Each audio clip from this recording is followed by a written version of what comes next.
Honoring the past and building for the future. That's the motto of an area full of rich history. And while this area is known for Mark Twain, Elmira is home to another trailblazer who went on to break down barriers in college football.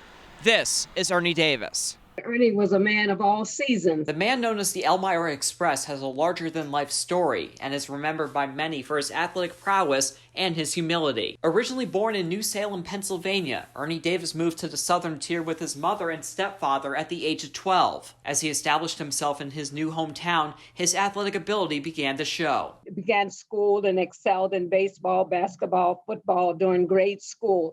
And he just blossomed from an early age. He continued to shine once he enrolled into the Elmira Free Academy, where he earned all-conference honors in both football and basketball, eventually following in the footsteps of Jim Brown, enrolling in Syracuse University in 1958. His impact was instantly felt as Ernie Davis helped lead Syracuse to the school's only national championship, capped off by an MVP performance against Texas in the 1960 Cotton Bowl.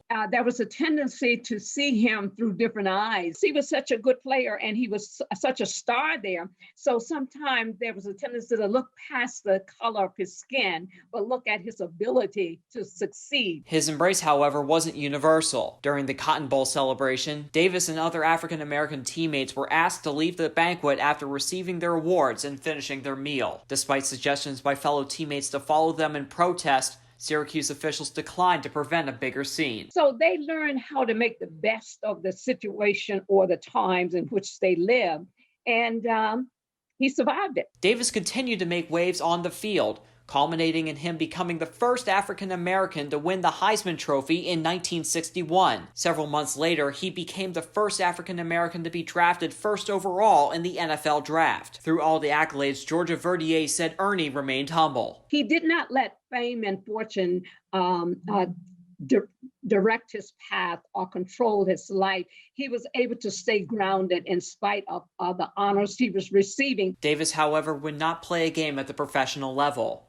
He was diagnosed with leukemia the summer before his rookie year. On May 18, 1963, Ernie Davis passed away at the age of 23. The Elmira Free Academy has since been renamed in Ernie's honor, and a statue of him stoically stands on the school grounds he used to roam. A scholarship in his name is also rewarded to students in the Elmira School District who develop projects to continue on Ernie's legacy. I don't believe we will ever forget about Ernie Davis. There's too much history in this area, and too much written about him and too much being done about him today to ever forget him. Matt Kleinden's Big Fox, WYDC in Elmira.